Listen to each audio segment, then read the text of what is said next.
तो हेलो बच्चों, स्वागत है आपका मेरे चैनल पे। और आज हम करेंगे क्लास 11 पोल साइंस का चैप्टर नंबर 9, जिसका नाम क्या है आपका संविधान एक क्या होता है जीवन दस्तावेज।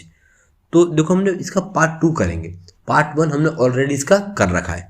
अब जरा करते हैं कि संशोधन होता क्या है आपका। तो देखो, संशोधन कोई इतना बड़ा टॉपिक नहीं है आपका, बड़ा इजी आपका कि संशोधन किसी अनुबंध या दस्तावेज की शर्तों में परिवर्तन को बोलते हैं। एज्यूम कर लो कि संविधान में एक अनुच्छेद है, अब आपको उसमें चेंजेस करने हैं, तो इसे हम क्या बोलते हैं? संशोधन कहते हैं। ठीक, अब एक क्वेश्चन आपका आता है, जो संशोधन का विषय है ये हमने किस देश के संविधान से ले रखा है? तो देखो, संशोधन का जो विषय है आपका ये हमने साउथ अफ्रीका के संविधान से कॉपी कर रखा है। अब मेन आपका आता है संशोधन कैसे करते हैं। पहली बात कि प्रस्तावित या प्रस्ताव पारित होने के बाद हम उसे राष्ट्रपति के पास साइन होने के लिए भेज देते हैं, और अगर राष्ट्रपति उस विधेयक पर साइन कर देता है तो संविधान संशोधन हो जाता है। अब इसके देखो, हमने इसके बारे में आगे करना है कि संशोधन कितने टाइप्स के होते हैं आपके। पर एक चीज़ मेन है आपका कि संशोधन करता कौन है। तो संशोधन भारत में केवल भारत की संसद के द्वारा ही करना पॉसिबल आपका होता है। ठीक, अब इसके बाद हम जरा करते हैं कि यार ये जो आपने पढ़ा कि विधेयक, ये विधेयक होता क्या है। देखो, विधेयक को हम आसान भाषा में बोलते हैं बिल। अब बिल क्या होता है? देखो, इसकी बहुत सारे डेफिनेशन है, बट हमने आसान में किया। देखो, कानून के प्रतिरूप को विधेयक बोलते हैं। आपको ये याद ना, अगर आपको ये याद ना हो तो एक प्रस्ताव होता है जिसे विधि का स्वरूप देना होता है। ठीक, चलो ये भी आपको याद ना हो तो ये और आसान आपका, जब कोई प्रस्ताव संसद में कानून बनाने के लिए रखा जाता है तो इसे हम क्या बोलते हैं? विधेयक कहते हैं। ठीक, मतलब आपको जो इजी लगे आप वो याद कर लो। मेरे को तो इजी क्या लगा कि जब कोई प्रस्ताव संसद में कानून बनने के लिए रखा हमने, मतलब जो मान लो संसद का एक मेंबर है, वो खड़ा हुआ, उसने अपना प्रस्ताव पेश किया, तो जब तक उस पर साइन नहीं हो जाते तो तक कानून नहीं बनेगा, अधिनियम नहीं बनेगा। बट जो प्रस्ताव पेश हुआ है उस प्रस्ताव को हम क्या बोलते हैं? विधेयक कहते हैं। अब जरा करते हैं विधेयक के प्रकार। देखो, विधेयक दो तरह के होते हैं आपके, एक सरकारी और गैर सरकारी। गैर सरकारी को हम निजी विधेयक भी कहते हैं। अब सरकारी विधेयकों को भी हमने दो पार्ट में बांट रखा है। पहला सामान्य विधेयक, धन विधेयक। अब सामान्य विधेयक को भी हमने दो भागों में बांट रखा है, सामान्य विधेयक और संविधान संशोधन विधेयक। हम एक एक विधेयक को बिल्कुल क्लियरली करते हैं। अब हम स्टार्ट करते हैं कि विधेयक कितने तरह के होते हैं। देखो, भारत में विधेयक मेनली दो तरह के आपके होते हैं, पहला सार्वजनिक विधेयक और दूसरा निजी विधेयक। अब निजी विधेयक को हम गैर सरकारी विधेयक भी कहते हैं, एवं सार्वजनिक विधेयक को हम क्या बोलते हैं? सरकारी विधेयक भी कहते हैं। पर इन दोनों में अंतर क्या है? देखो, जो आपका सार्वजनिक विधेयक है, सरकारी विधेयक है, इसे संसद में केवल मंत्री ही पेश कर सकता है, परंतु जो आपको गैर सरकारी विधेयक है, निजी विधेयक है, इसे साधारण सदस्यों के द्वारा ही हम प्रस्तुत कर सकते हैं। अब हमें डिटेल्ड में करना है कि सरकारी विधेयक होता क्या है आपका। ठीक, तो पहला पॉइंट आपका आता है कि सरकारी विधेयक संसद में केवल मंत्री द्वारा ही पेश किया जाता है। इसका दूसरा पॉइंट है आपका कि ये सरकार की नीतियों को दर्शाता है। ठीक, तीसरा पॉइंट कि अगर संसद, पहली बात आपको ध्यान देना कि संसद में इस विधेयक के पास होने की पूरी उम्मीद होती है, और अगर बाई चांस ये विधेयक पास नहीं हुआ, मतलब बहुमत इसको नहीं मिला, तो पूरी सरकार को इस्तीफा देना पड़ जाता है। ठीक, अब एक और आपका पॉइंट आपका आता है कि सरकारी विधेयक को संसद में पेश होने के लिए 7 दिनों का नोटिस होना चाहिए। ये ना कुछ पॉइंट्स हैं जो सिमिलर आपके इंपॉर्टेंट पॉइंट्स आपके आते हैं। फिर आपका आता है गैर सरकारी विधेयक। ये क्या आपके होते हैं? देखो, इन्हें मंत्री के अलावा कोई भी संसद का मेंबर पेश कर सकता है। फिर यह सार्वजनिक विषयों पर विपक्षों के क्या होता है, जो आपको होता है विपक्षी पार्टी होती है, ये उनके मंतव्य, इनके विचारों को दर्शाता है। फिर आपका आता है ये जो आपके विधेयक होता है ना, जो गैर सरकारी विधेयक होते हैं, इसके पास होने की उम्मीद काफ़ी कम होती है। चलो मान लो अगर पास नहीं भी हुआ तो इसके पास ना होने से सरकार को कोई प्रभाव नहीं पड़ता। अब एक मेन क्वेश्चन आपका आता है कि गैर सरकारी विधेयक को संसद में पेश करने के लिए कम से कम 1 महीने का नोटिस होना बिल्कुल होता नहीं, कंपलसरी है आपका। अब हमने तो ये कर लिया, पर आपका था जो सरकारी विधेयकों को भी हमने दो पार्टों में बांट रखा है।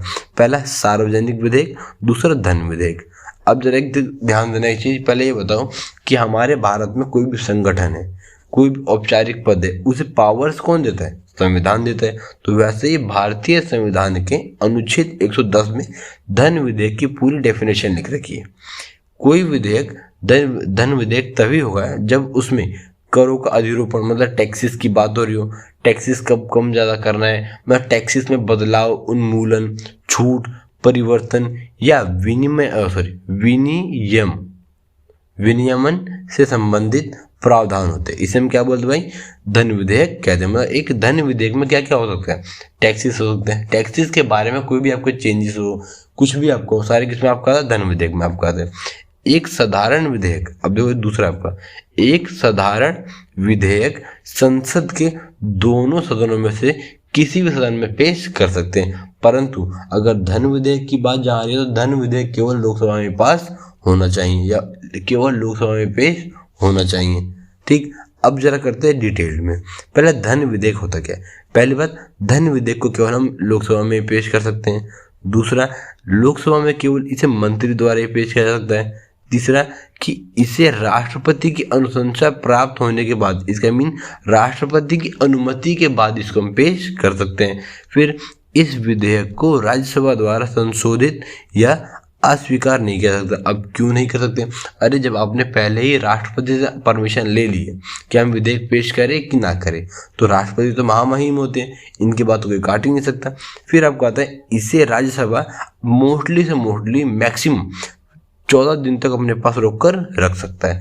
फिर आपका आता है अगला साधारण विधेयक। इसे संसद का कोई भी सदन क्या होता है हम पेश, मतलब किसी भी सदन में हम पेश कर सकते हैं। फिर इसे किसी मंत्री के अलावा अन्य मेंबर्स के द्वारा पेश किया जा सकता है। तीसरा पॉइंट, इसे पेश करने के लिए राष्ट्रपति की अनुमति की जरूरत नहीं होती। इसे राज्यसभा द्वारा संशोधित या अस्वीकार किया जा सकता है। आपका क्यों किया जा सकता है? अरे जब आप परमिशन ले ही नहीं रहे तो भाई इसको आप क्या बोलते हैं? डिनाई, या इसको आप रोक सकते हो। फिर इसे राज्यसभा मैक्सिमम 6 महीने तक अपने पास रोक कर रख सकता है। अब हम करते हैं संशोधन के प्रकार। देखो भारतीय संविधान में संशोधन के तीन प्रकार आपके होते हैं। पहला, संसद में साधारण बहुमत के तरीके से। दूसरा, संसद के विशेष बहुमत से। तीसरा, संसद के विशेष बहुमत से संशोधन और कम से कम आधे राज्य विधानसभाओं का अनुसमर्थन। अब जरा ये करके समझते हैं कि ये होता क्या आपका। देखो आज हम करते हैं केवल संसद का साधारण बहुमत। अब देखो जरा समझना इसको। संसद का साधारण बहुमत यह दर्शाता है कि किसी सदन के मतदान में परिवार के कुल सदस्यों के 50% से अधिक सदस्य उपस्थित होने चाहिए। मान लो आप एग्जाम्पल के रूप में कि लोकसभा में देखो टोटल मेंबर कितने आपके 545, और मान लें कि 145 छुट्टी पे हैं और 100 मेंबर्स है वोट दे ही नहीं रहे। अब देखो 100 मेंबर वोट दे नहीं रहे तो केवल 300 लोग वोट दे रहे हैं, और 300 लोगों में से अगर आपके फेवर में 151 लोगों ने वोट कर दिया, मतलब 50% से ऊपर, तो आप समझ देना कि आपका विधेयक या आपका जो प्रस्ताव है वो पास हो चुका है। ठीक, इसे हम बोलते साधारण बहुमत बोलते हैं। ठीक, अब जरा करते हैं कि ऐसे कुछ उदाहरण हैं जहाँ साधारण बहुमत की आवश्यकता होती है। देखो पहला आपका आता है धन विधेयक पारित करने में। दूसरा, विश्वास और अविश्वास प्रस्ताव पारित करने में। तीसरा, वित्तीय आपातकालीन घोषणा करने के लिए।